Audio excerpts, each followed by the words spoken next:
बिस्मिल्लाहिर्रहमानिर्रहीम। अस्सलामुअलैकुम। Welcome back to our channel.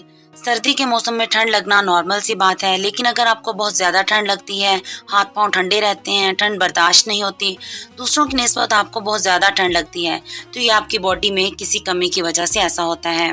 आज मैं आपको ज़रूरत से ज़्यादा ठंड लगने की 3 वजूहात बताऊंगी और इन काजिज़ को कैसे पहचाना जाए और इन्हें दूर करने के लिए कौन कौन से स्टेप उठाए जाएं। पहला रीजन है बॉडी में खून की कमी होना, आयरन कम होना। आयरन एक बहुत ही जरूरी मिनरल है जो ब्लड में हीमोग्लोबिन लेवल्स को मेंटेन रखता है। जब बॉडी में आयरन की कमी होती है तो हीमोग्लोबिन कम हो जाता है, जिससे ब्लड के जरिए होने वाली जो ऑक्सीजन सप्लाई है बॉडी के अंदर वो कम हो जाती है, जिसकी वजह से बॉडी की एनर्जी कम हो जाती है, आपके हाथ पांव ठंडे रहने लगते हैं और ओवरऑल बॉडी की जो हीट प्रोडक्शन कैपेसिटी है कम हो जाती है, क्योंकि आपका मेटाबॉलिज्म कम हो जाता है। इसी वजह से आपको दूसरों की निस्बत सर्दी ज्यादा लगती है।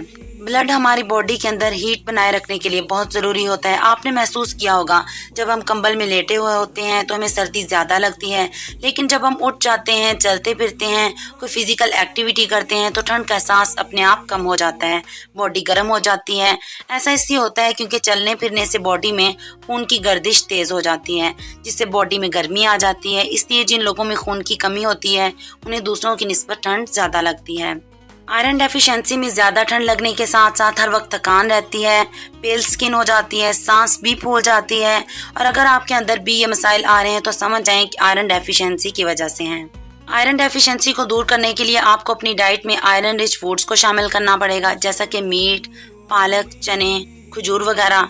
ठंड ज्यादा लगने की दूसरी बड़ी रीजन है विटामिन B12 की कमी होना। विटामिन B12 की कमी की वजह से आपको दूसरों की निस्बत ठंड ज्यादा लगती है। आयरन की तरह विटामिन B12 भी आपकी बॉडी में ऑक्सीजन की सप्लाई को और इसके सिस्टम को डायरेक्टली इम्पैक्ट करता है। विटामिन B12 एक बहुत ज़रूरी न्यूट्रिएंट है। ये एक ऐसा विटामिन है जो हमारी बॉडी में खून को बनाने में काम आता है। हमारी बॉडी में जब भी विटामिन B12 की कमी हो जाती है तो खून में RBCs कम होने लग जाते हैं, इसलिए हमारी बॉडी हीट को जनरेट करने में वीक हो जाती है, आपको ठंड ज़्यादा लगने लगती है। विटामिन B12 को पूरा करने के लिए आप अपनी डाइट में दूध, पनीर और दही वगैरह लें, बॉयल एग लें, मीट और फिश लें। तीसरा और सबसे इम्पोर्टेंट रीजन जिसमें एक्चुअल में आपको सबसे ज्यादा ठंड लगने लगती है और अचानक से लगने लगती है, वो है हाइपोथायरॉयडिज्म, यानी कि थायराइड की कमी हो जाना। आपको दूसरों की निस्बत बहुत ज्यादा ठंड लगती है, अचानक से ठंड लगने लगती है, तो ये आपको थायराइड की कमी की वजह से ऐसा होता है। हाइपोथायरिज्म एक ऐसी कंडीशन है जिसमें आपका थायराइड ग्लैंड ठीक से काम नहीं करता, बॉडी में थायराइड हार्मोन की कमी होने लगती है, थायराइड हार्मोन कम हो जाता है, सही से नहीं बनता, तो आपकी बॉडी में मेटाबॉलिज्म स्लो हो जाता है, जिसकी वजह से बॉडी में हीट कम पैदा होती है। इसलिए आपको हर वक्त ठंड महसूस होती रहती है और आप ठंडे रहते हैं। हाइपोथायरिज्म के कॉमन सिम्टम्स: अगर बिना ज्यादा खाए पिए आपका वजन बढ़ रहा है, बाल झड़ रहे हैं, हर वक्त आपको थकावट महसूस होती है, ठंड ज्यादा लग रही, या फिर आप बहुत ज्यादा पतले हो। हाइपोथायरिज्म का एक मेन कॉज है आयोडीन और सेलेनियम की कमी। आप अपनी डाइट में ऐसी चीजों को ज्यादा लें जो इन दो न्यूट्रिएंट्स में रिच होती हैं।